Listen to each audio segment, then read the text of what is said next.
Hey guys, Mr. Happy here with a different kind of Final Fantasy XIV video.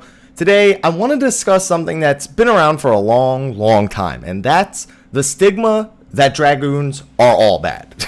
That if a Dragoon dies, it's expected of them, that everyone calls them LOL Dragoon. Now keep in mind, when I say everyone, it's an exaggeration, but this is something a lot of players partake in. And to a lot of newer players, it doesn't really make sense. So many times I've heard, I don't get it. Why do people hate Dragoons? Are they a bad job? And most of the time, people will be honest and say, no, they're not a bad job. It's just a joke in the community or something like that. But in this video, I want to give you the history on how this all really began and why they are treated like this. So for our history lesson, let's go back to the beginning with this one. Well before Final Fantasy XIV ever released, all the way back to Final Fantasy XI. Now, in Final Fantasy XI, Dragoon was one of the jobs that came along with the expansion Rise of Xylar, which was basically the game's premiere here in North America.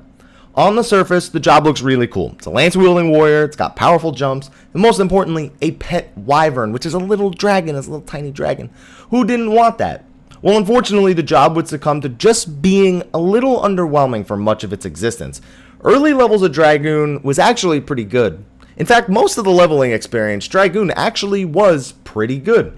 Lots of enemies were weak to piercing damage, their wyvern did okay damage, they weren't too much of a liability in most cases, some enemies gave them a hard time, but at 75 outside of merit parties, which were like max level EXP parties that you needed to do, they were lackluster in comparison to what other damage dealers like Samurai and Black Mage were bringing. Also, a lot of people just preferred the safety of Summoners and Black Mages at that time as well. Their lack of meaningful damage was mostly caused by the fact that they had a pet wyvern, who did next to nothing on endgame bosses and was so fragile that it really couldn't be kept alive.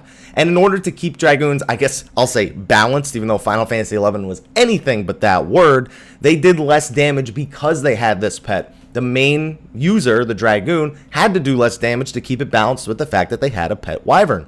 And this took a substantial portion of their damage away since the wyvern was almost always dead. And to boot it all, it had a 2-hour cooldown back then. If your wyvern you summoned and you just summoned it and it dies within 5 minutes, you have an hour and 55 minutes before you can summon it again.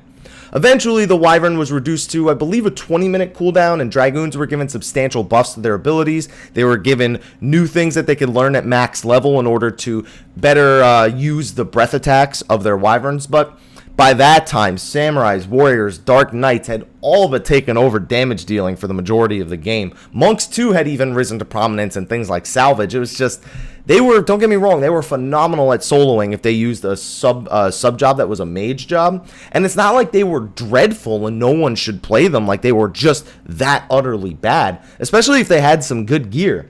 But despite all of this, the term LOL Dragoon was born. Not many would join its ranks other than LOL Pup, I believe. I believe the only other LOL job was LOL Pup, which was one of my favorites. But it was a title that they would carry with them for a very long time. Fast forward to the release of Final Fantasy XIV 1.0, where instead of Dragoon, it was a Lancer class. Now, pretty much everyone who played Final Fantasy XI just called it Dragoon, except they didn't have that wyvern pet anymore. And Lancer, during the 1.0 to 1.23b, was pretty much way better than most other people expected it to be. It was one of the strongest classes throughout all of 1.0's existence, even once they became Dragoon later. Their animation lock wasn't the sole cause of their deaths because everyone in the game had animation lock to deal with, so it wasn't like you could just make fun of the Dragoons for it. So you couldn't really make fun of this awesome damage dealing job for anything. They were really good. Then most of the people who would have made fun of it went back to playing Final Fantasy XI after 1.0 didn't do so hot when it first launched anyway. Now, fast forward to A Realm Reborn, massively successful relaunch of Final Fantasy XIV. Now, Dragoons were still present in the game, and a lot more Final Fantasy XI players were back to give the game a try. It didn't take long to notice that Dragoons were one of the only jobs in the game to retain an animation lock in the form of their jumps. Sure, people had animation locks for the limit breaks, but the jumps were something that you were expected to use much more consistently than a limit break. This led to countless deaths at the game's launch, caused by using a jump at an inappropriate time. It didn't take long for the old Final Fantasy XI players to start up with the old LOL Dragoon jokes again, and because of the number of people playing, the jokes spread like wildfire. Dragoon was suddenly getting hated more and more. Eventually, Square Enix reduced the animation time on their jumps drastically, but it can still lead to deaths if done at the wrong time. There's just a much smaller window for it. And to top it all off, an 8-bit Titan Extreme video was released by one of the developers of A Realm Reborn, which in the first 30 seconds has the Dragoon die and fall off the platform. Then, he wins the role on the mount and leaves. So, that all but cemented them as the role of, hey, if you see a Dragoon dead on the ground, don't think much of it. They belong there. They're doing their job. And it's caused a lot of confusion among newer players that you see today. Now, in reality, are Dragoons a bad job? No, not at all. They can keep pace with and pass most of the other jobs in the game in terms of personal DPS, only really being outdone by an equally skilled and geared monk. I like to make that very apparent. Equally skilled and geared. That means that not every monk is going to beat every Dragoon. That's not the case. You literally have to do those kind of comparisons on precisely equal footing, or it's meaningless. To top it off, they work well with bards, giving them the combined duo even greater damage. As a bard, I love having a Dragoon in my party because it inflates my DPS. Who wouldn't like that? They lack utility outside of increasing the bard's DPS, but they do have better TP sustain than the monk by, 100 TP every 2 minutes or something like that? But they are not below other jobs in the game. It's a good job, and if you're on the fence about playing it because of the negative things you've heard others, don't be. You be a Dragoon, and you be proud.